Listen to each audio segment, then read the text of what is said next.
सभी व्यूअर्स का वेलकम है। प्यारे स्टूडेंट्स का ग्रामर सीरीज पार्ट 25 आज करने वाले हैं कंडीशनल्स। ये ग्रामर सीरीज मेरा आपसे एक छोटा सा प्रॉमिस था कि हर लड़के और लड़की को मैं कंप्लीट इंग्लिश ग्रामर करवा रहा हूँ चैनल के ऊपर। पूरी ग्रामर एसएससी और बैंक्स के लिए है ना। कोई पेड कोर्स की ज़रूरत नहीं है, किसी किताब की ज़रूरत नहीं है। इस सीरीज़ को आप पूरा शुरू से लास्ट तक देख लें, आपकी पूरी ग्रामर इंग्लिश की पूरी हो जाती है। आप सीधे सीधे मॉक टेस्ट से क्वेश्चंस को सॉल्व करना शुरू करेंगे। बढ़ेंगे आज के पार्ट 25 के साथ। बस वही बात मैं फिर से दोहराऊंगा, 24 पार्ट मेरे भाई आ चुके हैं। 24 पार्ट्स देखे बिना 25वां पार्ट देखते हो तो अपने आप से जस्टिस नहीं कर रहे हो। मैं आपको पूरी प्लेलिस्ट दिखा देता हूँ, चैनल के होम पेज पे रखी है। होम पेज पे जाकर के देख लेना, complete English grammar for all competitive exams. इस प्लेलिस्ट को आप रिफर करेंगे। चलिए शुरू करते हैं। कंडीशनल्स के बारे में आपने जो भी पढ़ा है ना, एक बार उसको साइड में रख देना। मैं आपको भरोसा दिलाता हूं, जो आपने कंडीशंस के बारे में पढ़ा है उसमें बहुत सारे डाउट्स होंगे आपके पास। आज अपने उस तरीके से पढ़ेंगे जिसके बाद आपके पास डाउट्स नहीं रहेंगे, है ना। सब कुछ भूल करके पढ़ना कंडीशंस को। चलो, कंडीशंस होते हैं 4, 0, फर्स्ट, सेकंड और थर्ड। पहला कॉन्सेप्ट तो कई लोगों का ये ढीला होता है कि यार कंडीशनल 3 होते हैं। एक्चुअल मेरे भाई कंडीशनल 3 नहीं, कंडीशनल 4 होते हैं। कंडीशनल एक जीरो कंडीशनल भी होता है। जब तक आप जीरो कंडीशनल पढ़ोगे नहीं ना, तो पहला, दूसरा और तीसरा ना आप कभी भी उसको दिमाग में बिठा नहीं पाओगे। अब शुरू करना, हिंदी के अंदर समझाऊंगा देसी भाषा में। देखो जीरो कंडीशनल क्या कहता है हिंदी में, देखना नीचे लिखा हुआ है, जब जब ऐसा होता है तब तब ऐसा होता है। जब जब बादल आते हैं तब तब बारिश होती है। समझ गए ना। जब जब ऐसा होता है तब तब ऐसा होता है। जीरो कंडीशन का काम ये है, मतलब एक जनरल प्रेजेंट ट्रूथ को बताता है कि भाई प्रेजेंट में एक जनरल सा ट्रूथ है, जब जब ऐसा होता है तब तब ऐसा होता है। ठीक है ना। जब जब सैटरडे आता है तब तब हमारी छुट्टी होती है। चलो, फर्स्ट कंडीशनल ये क्या बताता है, रियल फ्यूचर की बात करता है। फ्यूचर की बात करता है। देखो ये प्रेजेंट की कर रहा था, देख रहे हो, ये बात कर रहा है फ्यूचर की। और कैसा फ्यूचर, बिल्कुल रियल। कह रहा है अगर ऐसा हुआ तो ऐसा हो जाएगा। समझ गए मेरी बात को। रियल फ्यूचर की बात कर रहा है, अगर ऐसा हुआ तो ऐसा हो जाएगा। अगर लॉकडाउन लगा तो और मंदी आ जाएगी, अगर ऐसा हुआ तो ऐसा हो जाएगा। सिर्फ हिंदी में समझना है, अभी इंग्लिश बाद में बना दूंगा मैं इनकी सारी, किसके साथ क्या लगाना है ना। अब देखो सेकंड कंडीशनल। सेकंड कंडीशनल भी फ्यूचर की बात करता है, पर ये रियल नहीं, अनरियल फ्यूचर की। अगर ऐसा हो जाए तो ऐसा हो जाए, अगर ऐसा हो जाए तो ऐसा हो जाए, अगर मेरे पंख लग जाएं तो मैं भी उड़ जाऊं। समझ गए ना। फ्यूचर की बात तो हो रही है, पर फ्यूचर कैसा है, अनरियल। रियल फ्यूचर की बात नहीं हो रही। ऐसी चीज की बात हो रही है जो लगभग नामुमकिन है, पर फ्यूचर में हो सकती है, लगभग नामुमकिन है। चलो, अब आ गया थर्ड कंडीशनल। ये बात करता है मेरे भाई थर्ड कंडीशनल पास्ट की। पास्ट कैसा पास्ट, जो अनरियल है, जो काम पास्ट में हुआ ही नहीं, ये बात करता है उसकी। अगर ऐसा हुआ होता, अगर ऐसा हुआ होता, ये देखो है ना, अगर ऐसा हुआ होता तो क्या ऐसा हो गया होता।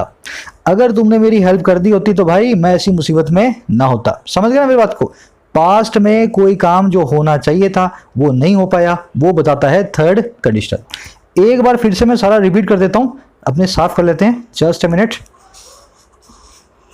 आपके सामने है ना, नजर मारो। हिंदी में समझ गए ना, तब इसकी इंग्लिश बनानी बहुत ईजी है, और इसके सारे जुड़े हुए इसके एरर्स है ना, एक साथ आपको समझ में आ जाएंगी।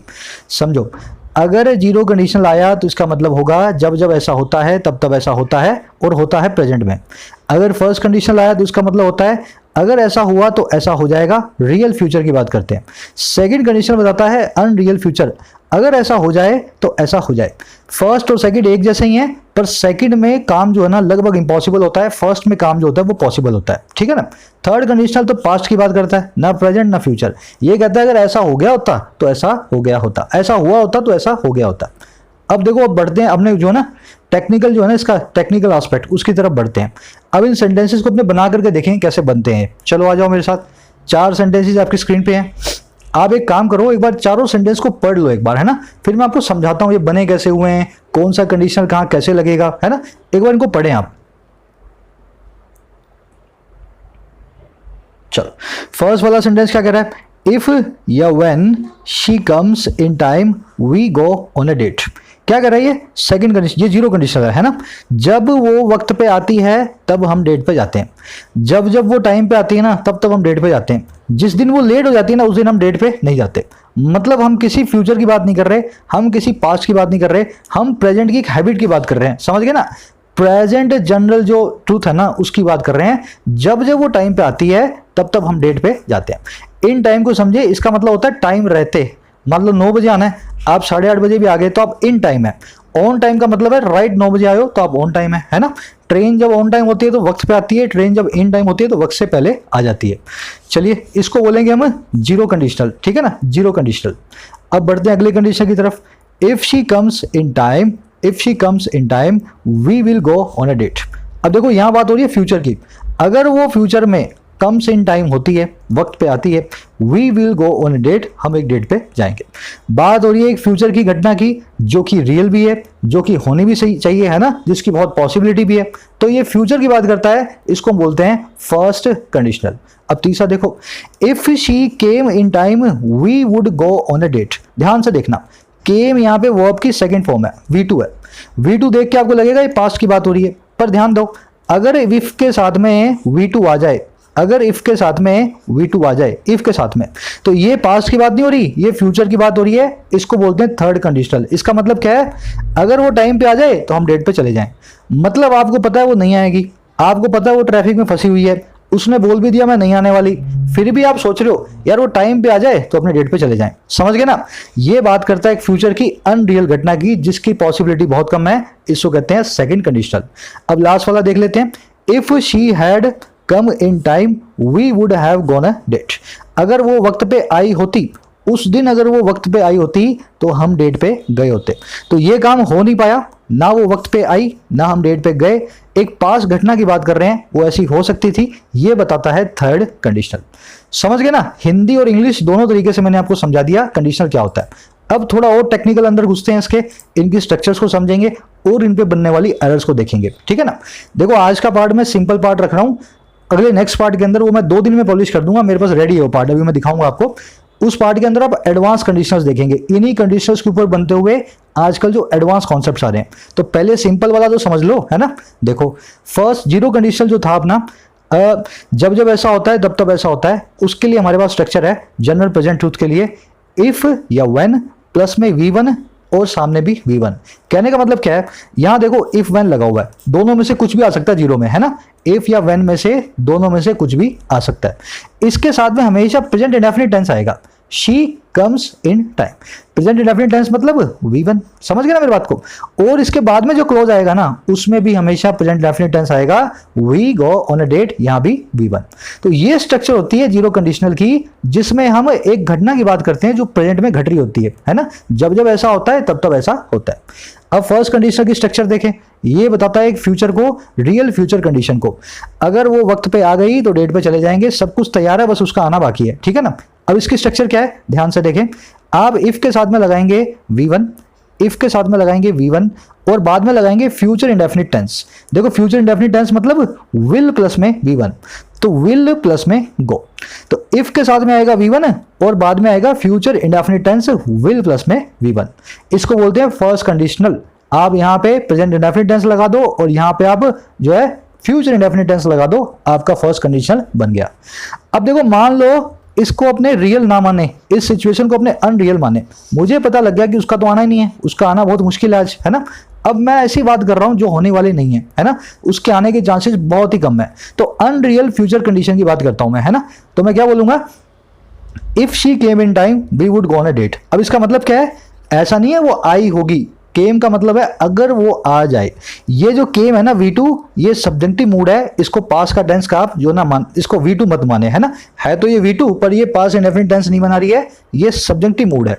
तो समझो इसको, ये कैसे बनता है, इफ के साथ में आ जाएगी V2 और बाद में आएगा वुड प्लस में V1। समझ गए, इफ के साथ में क्या आएगा, V2 आएगा और बाद वाले में क्या आएगा, वुड प्लस में V1। ध्यान से देखना, if she came in time यहां पे लगी हुई है V2 और we would go on a date यहां पे लगा हुआ वुड प्लस में वर्ब की फर्स्ट फॉर्म। साफ कर देता हूं मैं थोड़ा सा। अब थर्ड कंडीशनल की नजर मार लेते हैं, लास्ट है अपने पास। ये बताता है पास्ट की घटना को जो अनरियल है। अगर वो भाई उस दिन का टाइम पे आई होती, she had come in time we would have gone on a date, हम डेट पे गए होते। ऐसा काम जो हो ही नहीं पाया, बस सिर्फ उसकी मैं, आप जो वो काश वाली बात करते हो ना, काश वाली, तब ये काश जो होता ना, काश ऐसा हुआ होता, तब ये बात करता है थर्ड कंडीशनल इस चीज की। स्ट्रक्चर इसकी देखें, आप इफ के साथ में लगाएंगे हैड प्लस में V3 मतलब पास्ट परफेक्ट टेंस, और साथ में लगेगा वुड, कुड या माइट, तीनों में से हैव प्लस में V3। कुड हैव प्लस में V3, वुड हैव प्लस में V3 और माइट हैव प्लस में V3। अब सवाल किसी का ये नहीं आना चाहिए सर आपने यहाँ पे वुड लगाया, मैं साफ कर रहा हूँ, एक सेकंड देखना, आपने यहाँ पे वुड लगाया, आपने यहाँ पे वुड लगाया, यहाँ पे कुड और माइट भी तो आ सकता था, आपने क्यों नहीं लगाया? देखो वुड, कुड और माइट तुम्हें मैं ऑलरेडी बता चुका हूं, तीनों के तीनों ही फ्यूचर की प्रोबेबिलिटी को बताते हैं। तीनों में थोड़ी थोड़ी कम इंटेंसिटी होती है ना। कुड का मतलब होता है किसी की ताकत को बताना, वुड का मतलब होता है हल्का फ्यूचर बताना, माइट का मतलब होता है वुड से भी हल्का फ्यूचर बताना, है ना। तो ये तीनों ही फ्यूचर के बारे में बताते हैं, पर इनको आप अलग अलग तरीके से यूज करते हैं इंटेंसिटी कम या ज्यादा दिखाने के लिए। तो वी माइट हैव गॉन भी हो सकता था, वी कुड हैव गॉन भी हो सकता था। चलिए आगे बढ़ते हैं। स्ट्रक्चर्स आपने मेरे साथ देख ली, अब एक बार नजर मारें फिर से इस चार्ट पे ताकि आपको समझ में आए। एक चीज और, ये जो पहला और दूसरा कंडीशन आप देख रहे हो ना, ये टेंस बेस्ड है, क्योंकि जो इसमें टेंस आ रहा है ना वो बिल्कुल सही है। ये टेंस देख रहे हो, ये टेंस ही है, ये फ्यूचर है, ये प्रेजेंट टेंस है, ये प्रेजेंट टेंस है, यहाँ भी प्रेजेंट टेंस है। पर जो आप दूसरा और तीसरा कंडीशनल देख रहे हो, ये टेंस बेस्ड नहीं है, ये पास्ट सब्जेक्टिव मूड बेस्ड है। इसलिए यहाँ पे केम इन टाइम का मतलब ये है वो टाइम पे आ जाए, ना कि केम वो आई थी। समझ गए ना। अगर ये पास्ट टेंस होता तो इसका मतलब होता वो आई थी वक्त पे, ऐसा मतलब यहाँ पे हमारा नहीं है। हम यहाँ पे टेंस की बात नहीं कर रहे हैं, ये पास्ट सब्जेक्टिव मूड है, इसको ऐसे ही लिखा जाता है, और ये पास्ट के नहीं फ्यूचर की बात करता है। वैसे ही शी हैड कम, आ चुकी होती, यहाँ पे वो चुकी नहीं थी, है ना। इफ शी हैड कम, तो ये भी सब्जेक्टिव मूड को बता रहा है। चलिए आगे बढ़ते हैं। अब अपने इस चार्ट को आप नजर मारे, है ना, अब आपको अच्छे से समझ में आएगा। जब जब ऐसा होता है तब तब ऐसा होता है। इसके लिए एक सेंटेंस बनाते हैं जीरो कंडीशनल के लिए, है ना। एक ही सेंटेंस को मैं तीनों कंडीशन में लिखने वाला हूं, सिंगल सेंटेंस को। देखो ध्यान से, if you eat fast food you become fat. मैंने क्या किया, इफ यू ईट, यहां भी इंडेफिनिट टेंस यूज कर लिया, और बाद वाले में भी क्या इंडेफिनिट टेंस यूज कर लिया।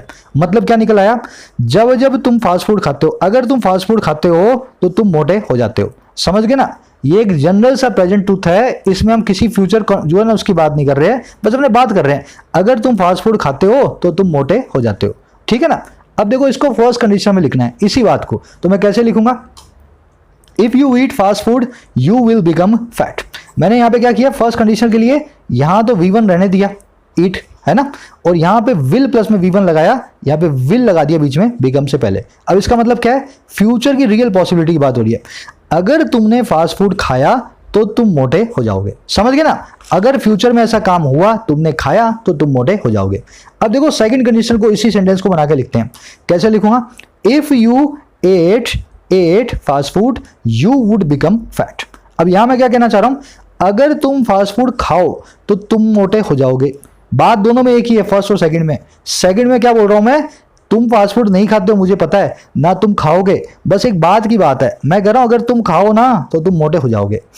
सेकंड में, इस फर्स्ट वाले में कंडीशन में सिर्फ ये था कि तुम खाने वाले हो, मुझे पता है तुम खाओगे भी, तुम्हारे खाने की पॉसिबिलिटी बहुत ज्यादा है ना, कि रियल कंडीशन है। और सेकंड वाले कंडीशन में क्या है, ये वो बात को बताएगा जब तुम्हारे खाने की पॉसिबिलिटी बहुत कम है। मुझे लगता नहीं है तुम कभी फास्ट फूड खाओगे, बस मैं फिर भी कह रहा हूं अगर तुम फास्ट फूड खाओ तो तुम भी मोटे हो जाओ, यू वुड बिकम फैट। तो फर्स्ट और सेकंड कंडीशन में बेसिकली कोई फर्क नहीं होता, सिर्फ नजरिए का फर्क होता है। फर्स्ट और सेकंड कंडीशन एक ही बात को दो तरीके से कहने के जो है ना अंदाज है। थर्ड कंडीशन की तरफ बढ़ते हैं। अगर ऐसा हुआ होता तो ऐसा हो गया होता। अब देखो इसको कैसे लिखेंगे, if you had eaten fast food you would have become fat.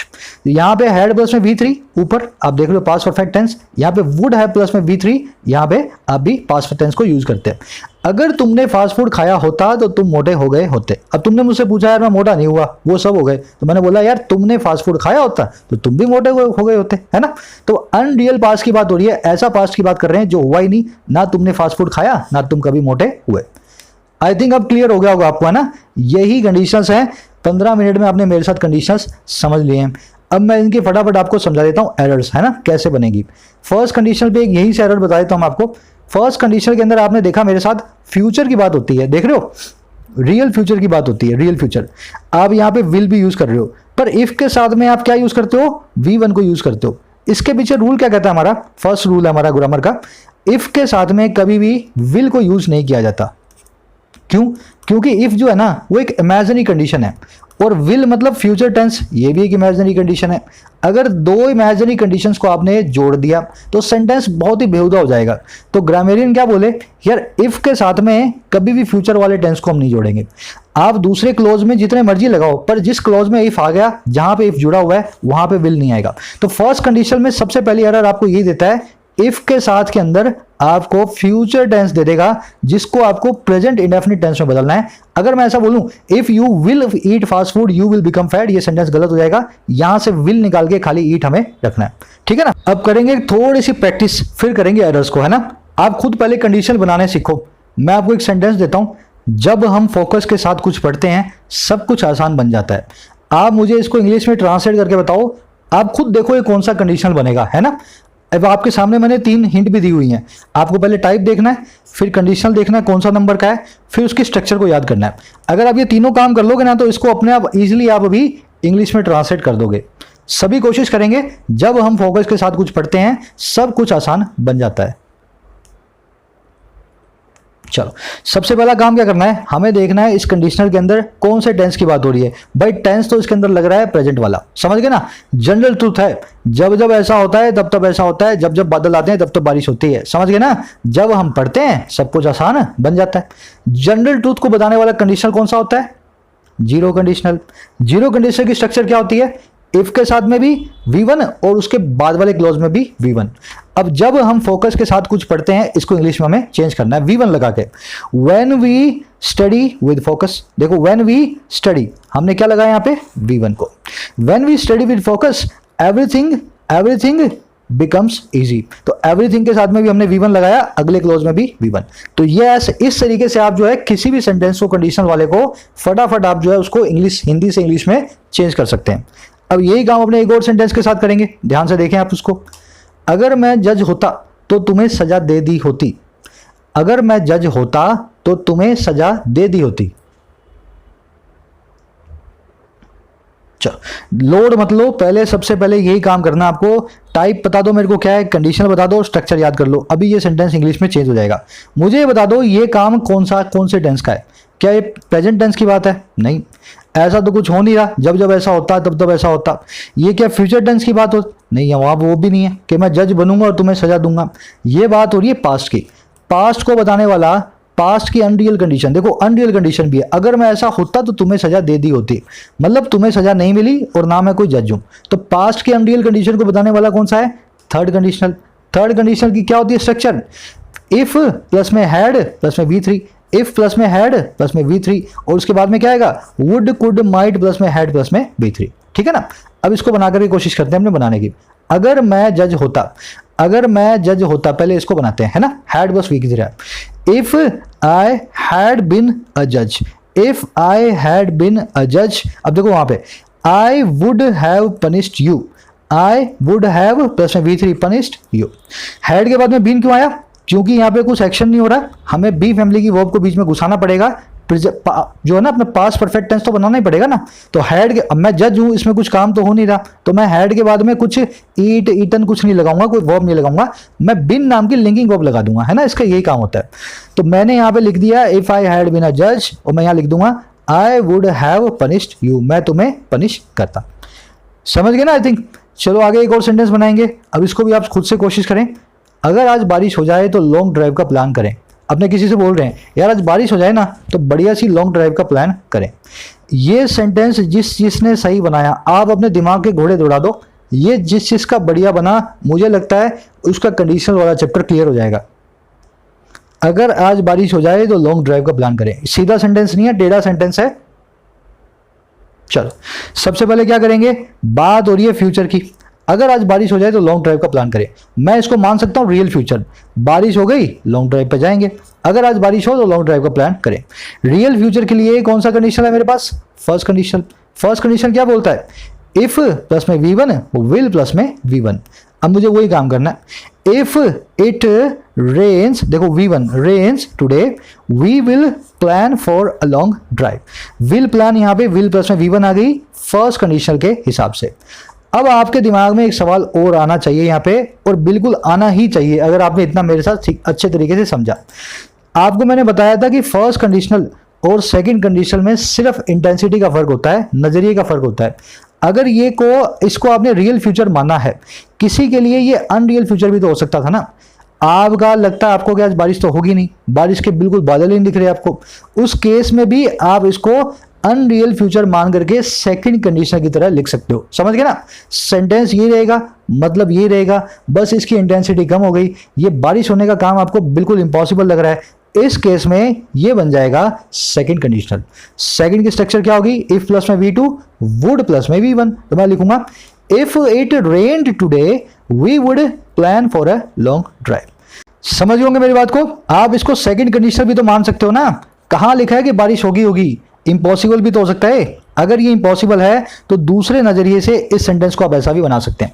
तो फर्स्ट और सेकंड कंडीशन में कोई फर्क नहीं होता, दोनों का मतलब एक ही होता है। फर्स्ट आप तब बनाते हैं जब आपको लगता है ये काम होगा, इसके होने के बहुत आसार हैं, है ना। और सेकंड तब होता है जब आपको लगता है ये काम नहीं होगा, इसके होने के बिल्कुल भी चांसेस नहीं है। धोनी क्रीज पे खड़ा है, आप फर्स्ट कंडीशन लगा के बोलेंगे हम मैच जीत सकते हैं। और अगर मान लो बालाजी क्रीज पे खड़े हैं, है ना, टेल एंडर 10वां जो प्लेयर है, जो अपना क्रीज पे खड़ा है, 9वां प्लेयर, अब आपको 200 रन चाहिए, तो आप सेकंड कंडीशन लगा के बोलोगे भाई बालाजी 200 रन मार दे तो हम मैच जीत जाएं। समझ गए ना मेरी बात को? जहां पे बिल्कुल पॉसिबिलिटी ना हो, अनरियल फ्यूचर हो, सेकंड कंडीशन। ये फर्स्ट और सेकंड का बीच का जो डिफरेंस है ना, ये बहुत कंफ्यूज करता है सब लड़कों को, इसको ध्यान से समझे। चलिए आगे बढ़ते हैं। अब अपने एरर करने वाले हैं। मैं 4 टाइप ऑफ एरर आपको करवाऊंगा, इसमें आपका कंडीशनल का बेसिक हो जाएगा, है ना। अब जो इसके बाद वाला जो एडवांस, वो नेक्स्ट पार्ट में अपने देखेंगे। चलो सबसे पहले जो मैंने आपको बताया उसी तरीके से, if you called me for help I would help you, है ना। आप इसको तोड़ के मुझे बताएं ये कौन सा कंडीशनल है और इसमें कौन सी एरर पड़ी हुई है। चलो बहुत सिंपल है। आपको क्या करना है, आपको दोनों वर्ब्स पकड़ लेनी है। वर्ब्स पकड़ोगे तो आपको पता लग जाएगा। यहां पे पढ़िए कॉल्ड, और कॉल्ड देखते आपको पता लगा V2 है ना। कॉल्ड क्या है? V2 है। अगर ये V2 है तो ये अनरियल फ्यूचर की बात हो रही है। अनरियल फ्यूचर की बात हो रही है तो ये सेकंड कंडीशनल है। सेकंड कंडीशनल है तो ये इफ प्लस में V2 और वुड प्लस में V1 लेगा। तो यहां पे तो इफ प्लस V2 आ गया, इफ के साथ में कॉल्ड आ गया, पर आगे क्या आ रहा है? वुड प्लस में V1 आना चाहिए। यहां पे वुड प्लस में हैव प्लस में V3 आ रहा है। मतलब आगे वाला आपने थर्ड के हिसाब से ले लिया और ये वाला आपने सेकंड के हिसाब से ले लिया। इसको बोलेंगे मिक्स्ड कंडीशनल। ये मिक्स्ड कंडीशनल गलत है। मिक्स कंडीशनल का कॉन्सेप्ट मैं करवाऊंगा अगले पार्ट में, वो आपको कब करना होता है वो भी बताऊंगा, पर इसको बोलते हैं मिक्स्ड कंडीशनल। सेकंड और थर्ड कंडीशनल को आपने मिक्स कर दिया। जनरली ये मिक्स नहीं होते, उनके मिक्स होने के पीछे कुछ कारण होते हैं, वो हम अगले पार्ट में देखेंगे। अगर अभी के लिए देखें तो ये कंडीशनल जो है गलत है। इसकी जगह मुझे क्या करना चाहिए, यहाँ पे आई वुड हैव हेल्प की जगह मुझे लिखना चाहिए आई वुड हेल्प यू, है ना। अगर तुम मेरी मदद मांगो तो मैं तुम्हें हेल्प कर दूं, अगर तुम मुझसे हेल्प मांगो तो तुम्हारी मदद मैं कर दूं। अब यहाँ पे किसी का सवाल आ सकता है, सर आपने इसको चेंज क्यों नहीं किया, इसको ही क्यों चेंज किया? आप इसको भी यहाँ पे हेड लगा के थर्ड कंडीशन बना सकते थे ना। आपने इसको तो वैसा रखा और इसको चेंज करके इसको सेकंड बना दिया, तो थर्ड भी तो मैं बना सकता हूं ना। बात बिल्कुल सही है, लेकिन आपको क्या करना है, जब जब ऐसी कंडीशन आपके पास आए, आप फर्स्ट पार्ट को सही मानेंगे और सेकंड पार्ट को आप चेंज करेंगे, क्योंकि उस एग्जामिनर का ये कहना है कि फर्स्ट पार्ट तो मैंने तुम्हें दिया है, आप उस पार्ट के हिसाब से मुझे बताओ कहीं सेकंड पार्ट में तो कोई एरर नहीं है ना। तो फर्स्ट पार्ट को चेंज करने की बजाय हमारी नेचुरल सिलेक्शन होगी सेकंड पार्ट को चेंज करना, ना कि फर्स्ट पार्ट को। इसलिए मैंने इसको सेकंड कंडीशन माना है, थर्ड नहीं माना। मैं इसको सही मान करके इसको चेंज करने वाला हूं। समझ गए होंगे आई थिंक। चलिए आगे बढ़ते हैं, एक एरर और करते हैं। If she was our captain we would won the match. इसमें है एक नहीं बल्कि 2 एरर्स। सभी कोशिश करके बताएंगे मुझे, बहुत ही सिंपल सेंटेंस है, ध्यान से मुझे बताएं। चलो बहुत सिंपल है। सबसे पहले आप पकड़ेंगे वर्ब को। वर्ब है यहाँ पे वॉज, लिंक वर्ब है इफ शी वॉज और कैप्टन, और ये V2 है ना, पास्ट की वर्ब है। आपने इसको देखते ही समझ लिया कि ये पास्ट की बात कर रहा है, और कैसी चीज की बात कर रहा है V2 लगा के, अनरियल पास्ट की। तो अनरियल पास्ट अनरियल फ्यूचर है ना, मतलब पास्ट नहीं, V2 लगाया पर अनरियल फ्यूचर की बात हो रही है। तो अनरियल फ्यूचर है तो कंडीशन नंबर 2। कंडीशन नंबर 2 तो इसकी स्ट्रक्चर होगी इफ प्लस में V2 और वुड प्लस में V1। इफ प्लस में V2 प्लस वुड प्लस में V1। अब देखो हमारा रूल क्या कहता है, जब जब आप सेकंड कंडीशनल लगाएं और आपके पास लिंक वर्ब का ऑप्शन हो, मतलब वॉज लगाने का आपके पास ऑप्शन हो, आप सेकंड कंडीशन में वॉज को यूज नहीं करेंगे। अगर आप अकेले लिंक वर्ब को यूज कर रहे हैं सेकंड कंडीशन में V2 की जगह, तो वॉज नहीं, आप यूज करेंगे वर्ब को, ठीक है ना। सेकंड कंडीशनल में लिंक वर्ब के तौर पे हमेशा वर यूज होता है, वॉज यूज नहीं होता। इसीलिए आप सेंटेंस सुनते हो, if I were the PM, अगर मैं पीएम होता, है ना। इस तरीके से आप जो है ना वर को यूज करते हो, आई के साथ में वॉज को यूज नहीं करते। तो इस तरीके से आप देखें यहां पे अपने को यूज करना चाहिए था वॉज की जगह पे वर का। मैं साफ कर देता हूं थोड़ा सा, जस्ट अ मिनट। अब इसकी दूसरी एरर आप पकड़ें। आपको क्या कहता है ये कि वुड के बाद में V1 आएगा मेरे भाई, वुड के बाद में 1 लगा हुआ है, V2 V3 यूज कर रहे हो, क्या करोगे, इसको चेंज कर दो और डाल दो would win. If she were our captain we would win the match. अब एक चीज की तरफ ध्यान दें मेरा, आपको ये सेंटेंस जो मैंने अभी लिख के बताया सेकंड कंडीशनर का, सेकंड कंडीशनर को लिखने की एक ऑल्टरनेटिव फॉर्म भी होती है। अब वो फॉर्म क्या होती है, कुछ इस तरह से होती है, were she our captain, were she our captain we would win the match. मतलब सेकंड कंडीशन की लिखने की एक तरीका यह भी होता है कि आप हेल्पिंग वर्ब या मेन वर्ब जो है उसको शुरू में ले आए, सेंटेंस को इन्वर्ट कर दें, सेंटेंस का मीनिंग वही रहेगा। तो इस तरह से भी सेकंड कंडीशन को एक ऑल्टरनेटिव फॉर्म में आप लिख सकते हैं। ये आपको इसलिए बता रहा हूं कि पेपर में आप देख के बोलो सर ये फॉर्म कहां थी, हमने तो सीखी नहीं। सेकंड कंडीशन को लिखने की ये फॉर्म भी होती है। ये जो वर्ड है आप इसको शुरू में ले आए, बाकी सेंटेंस को वैसा ही चलने दें। Were she our captain we would win the match, हमारी वो कैप्टन हो तो हम ये मैच जीत जाएं। चलिए एरर नंबर 3 की तरफ बढ़ते हैं। अब इसको आप कोशिश करेंगे सबके सब। ये बहुत ही खूबसूरत एरर है और सबसे ज्यादा ऐसी एरर से आती है ना कंडीशनर्स के अंदर। चलो काम क्या करना है, पहले वर्ब्स पकड़नी है। If you commit a crime you will arrest by police. यहां पे कमिट है V1, just a minute, commit है यहाँ पे V1 और यहाँ पे विल प्लस में V1। आपने देखा V1 आ रहा है, मतलब ये बात हो रही है रियल फ्यूचर की, फर्स्ट कंडीशन है। फर्स्ट कंडीशन की ये स्ट्रक्चर होती है। अब स्ट्रक्चर क्या होती है, V1 आता है और विल प्लस V1 आता है। अगर आपने इतना समझा तो आप बोलोगे ये सेंटेंस के अंदर सर नो एरर है। भाई सेंटेंस तो सही है, यहाँ पे V1 लगा दिया आपने, if you commit a crime, और वहां पे आगे विल प्लस में V1 आ रहा है, सेंटेंस तो बिल्कुल सही है। पर एक चीज आप भूल गए। अब वो चीज क्या थी मैं आपको फिर से दिखाता हूं, पीछे चलते हैं थोड़ा सा। इस चार्ट में मैंने आपको क्या बताया, ये जो सारी स्ट्रक्चर्स आप देख रहे हो ना, ये सारी स्ट्रक्चर्स जो आप देख रहे हो चारों, ये कंडीशनल्स की एक्टिव स्ट्रक्चर्स हैं। समझ गए मेरी बात को। कंडीशनल्स को पैसिव में भी बनाया जा सकता है। पैसिव के अंदर ये स्ट्रक्चर अपने हिसाब से बदल जाएगी। ये V1 वाली स्ट्रक्चर प्रेजेंट डेफिनिट टेंस के अंदर पैसिव में कुछ और बन जाएगी, is, am, are, was, were, be, जो भी बी फैमिली की वर्ब है प्लस में V3। ये सारी स्ट्रक्चर्स मैंने आपको जो ना एक्टिव की बताई हैं। अगर आपको पैसिव में सेंटेंस बनाना हो तो इन्हीं एक्टिव वाली स्ट्रक्चर्स को आप पैसिव में बदलेंगे। अब आ जाओ अपने सेंटेंस के ऊपर, यहां से आपको आइडिया लगेगा मैं क्या कहना चाह रहा हूं। अगला है ना, हाँ अब देखो, if you commit a crime you will arrest by police. अगर तुम एक क्राइम को कमिट करते हो तो तुम अरेस्ट कर लोगे पुलिस के द्वारा। अरे भाई तुम अरेस्ट कर लोगे, पुलिस तुम्हें अरेस्ट करेगी। तुम अरेस्ट करोगे, अरेस्ट किए जाओगे, सर किया जाऊंगा।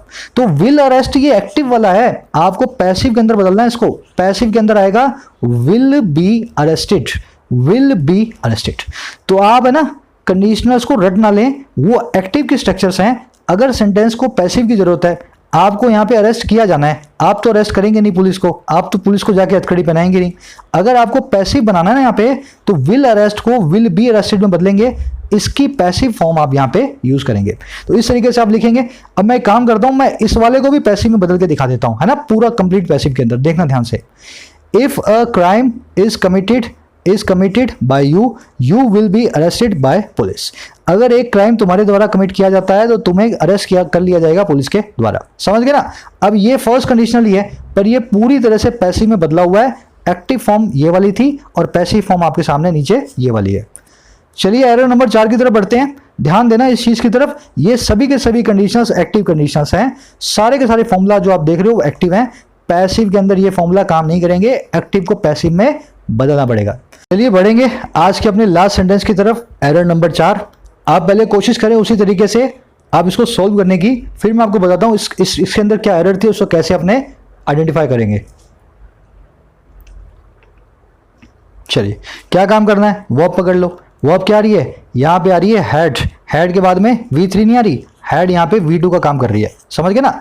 हैव V1 होती है, हैड V2 होती है और V3 भी इसकी हैड होती है ना। तो हैव जो है हेल्पिंग वर्ब नहीं, मेन वर्ब बन के V2 का काम कर रही है। अगर ये V2 का काम कर रही है, अगर ये V2 का काम कर रही है तो ये होना चाहिए अनरियल फ्यूचर, मतलब ये होना चाहिए सेकंड कंडीशनल। पर ये सेंटेंस सेकंड कंडीशनल का नहीं है। सबसे खूबसूरत सेंटेंस है, ध्यान से देखना। आपके हिसाब से ये V2 है, आपके हिसाब से ये V2 है, और ये V2 होने के हिसाब से अनरियल फ्यूचर होना चाहिए, सेकंड कंडीशन होना चाहिए, but this is not the second condition. ध्यान से देखो, ये एक्चुअल में है अनरियल पास्ट और ये बात कर रहा है थर्ड कंडीशनल की। अब मुझे कैसे पता लगा? मैं एक काम करता हूं, पहले मैं आपको उसको सही करके दिखा देता हूं, फिर मैं आपको बताता हूं, आपको कंफ्यूजन जो है ना उसकी दूर होगी सारी की सारी। मैं इसको थर्ड कंडीशन अगर मान लूं तो मैं हैड के बाद में लगा दूंगा हैड हैड। आपने हैज हैड, हैव हैड और हैड हैड मेरे साथ पढ़े हैं, आपको पता है हैड हैड का क्या मतलब होता है। यहां पे हैड काम कर रहा है हेल्पिंग वर्ब का और ये हैड काम कर रहा है मेन वर्ब का। तो इस सेंटेंस को मुझे एक्चुअल में ऐसा बनाना चाहिए, if I had had money I would have given it to you that day. अब आप मुझसे सवाल पूछोगे सर आपने इसको हैड हैड क्यों बनाया, आपने इसको थर्ड कंडीशनल क्यों बनाया? आप सीधे सीधे यहां पे वुड गिव कर दो ना, वुड गिव लिख दो और यहां पे हैड पड़ा रहने दो। आपने जैसे बताया था कि फर्स्ट पार्ट में हमें चेंज नहीं करना होता, सेकंड पार्ट में चेंज करना होता है। अब ध्यान दो, ये क्या लिखा हुआ है दैट डे, ये बात हो रही है पास्ट की। यहां पे दैट डे से मीनिंग क्या आ रहा है, हम पास्ट की बात कर रहे हैं। अगर मेरे पास पैसा होता तो मैंने उस दिन तुम्हें दे दिया होता। यहां पे हम अनरियल फ्यूचर की बात नहीं कर रहे हैं, यहां पे पास्ट की बात हो रही है। तो भले ही आपके पास चॉइस हो दोनों को चेंज करने की, पर आपको इस हैड को चेंज करना ही पड़ेगा, क्योंकि अगर आपने इसको हैड रखा तो ये बन जाएगा फ्यूचर, और दैट डे के हिसाब से हमें पता लगा this is not future, we are talking about past. समझ गए ना? तो इसके हिसाब से क्या करूंगा मैं, फर्स्ट पार्ट के अंदर चेंज करूंगा, सेकंड पार्ट को वैसे का वैसा पढ़ा रहने दूंगा, यहां लिखूंगा हैड हैड और सेंटेंस मेरा वैसा का वैसा रहेगा। I hope you like this lecture. आज के लेक्चर के बाद आपको कंडीशंस में सारा कॉन्सेप्ट क्लियर हो गया है, सिवा मिक्स कंडीशनल्स के। कौन से? मिक्स्ड कंडीशनल्स, है ना? ये मैं करवा रहा हूं नेक्स्ट पार्ट में, ऑलमोस्ट रेडी है। इसको संडे तक वेट नहीं करवाऊंगा मैं, आपको ट्यूसडे या प्रोबेबली कल ही मंडे शाम में मैं आपको इस पार्ट को दे दूंगा, ठीक है ना? तो इससे आपके कंडीशंस पूरे हो जाएंगे। थोड़ा सा ये डाइजेस्ट करो, फिर मिक्स कंडीशन आपको सिखाऊंगा तो फटाफट आपको समझ में आएंगे। अब डाइजेस्ट करने के लिए क्या करना है, आज का मैं क्विज आपको दिखा देता हूं। उससे पहले ये जो थर्ड कंडीशन है इसकी एक ऑल्टरनेटिव फॉर्म भी देख लेना। देखो, आपने सेकंड कंडीशन में देखा था कि वर्क को हम शुरू में ले आए थे, है ना? वर्क को हम शुरू में ले आए थे तो सेकंड कंडीशन की ऑल्टरनेटिव फॉर्म बनी थी। यहां पे हम थर्ड कंडीशन की ऑल्टरनेटिव फॉर्म बना रहे हैं। हम इस हैड को, समझ रहे हो, ये दो हैड हैं, इसमें से हेल्पिंग वर्ब वाले हैड को शुरू में ले आए, हम ऐसे ही बना सकते हैं, had I had money I would have given it to you that day. तो थर्ड कंडीशन की ऑल्टरनेटिव फॉर्म ऐसे होती है कि हेल्पिंग वर्ब जो होती है उससे सेंटेंस की शुरुआत होती है, सेंटेंस थर्ड कंडीशन का ही होता है। इस तरीके से आप थर्ड कंडीशन को ऑल्टरनेटिव फॉर्म में भी बना सकते हैं। चलिए बढ़ते हैं आज के क्विज की तरफ। आपके पास 8 सेंटेंसेज हैं, इसका एक अच्छा सा स्क्रीनशॉट लें, साफ साफ सुंदर सुंदर। इन 8 को आप करेंगे सॉल्व। अपने आप से रहना ईमानदार। देखो, इसके बाद आपको किसी किताब को नहीं खोलना। इस पीपीटी को भले ही अब ये वीडियो हो सकता है 20 मिनट की हो, आधे घंटे की हो, पर इस पीपीटी को बनाने में मुझे 3 से 4 घंटे लगते हैं, क्योंकि मैं चाहता हूं यार इस तरीके से बनाऊं कि कुछ भी छूट ना जाए। अब क्योंकि आपने सारा कुछ पढ़ ही लिया है तो इसको अच्छे से मन लगा के सॉल्व करना है, क्योंकि आपका टेस्ट होगा अब आपका, है ना? आपने कितना मेरे साथ सीखा, तो मन लगा के इसको सॉल्व करना ही करना जरूर। आंसर देख करके आगे मत बढ़ जाना। अब मैं आंसर आपको दिखा रहा हूं, है ना? आंसर देख ले और स्क्रीनशॉट ले लें इसको। चलिए, एक लाइक देना वीडियो को और एक शेयर देना। आप जितने शेयर्स दे रहे हो उतनी ही जल्दी मैं लेकर के आ रहा हूं आपके लिए ग्रामर सीरीज के नए पार्ट्स। शेयर्स कम आ रहे हैं तो हमने स्पीड भी कम कर दी है। अच्छे शेयर्स दो, अच्छी इसको जो है ना रीच मिले इन वीडियोस को। मैं और कोशिश करूंगा। अब आपकी 30% ग्रामर रह गई है, उसको 1 मंथ में पूरा करवाने की शर्त यही है। शेयर करो भाई, पहुंचाओ इसको सब लोगों तक जिनको इसकी जरूरत है। मुलाकात लूंगा अगले पार्ट में, तब तक के लिए साइनिंग आउट।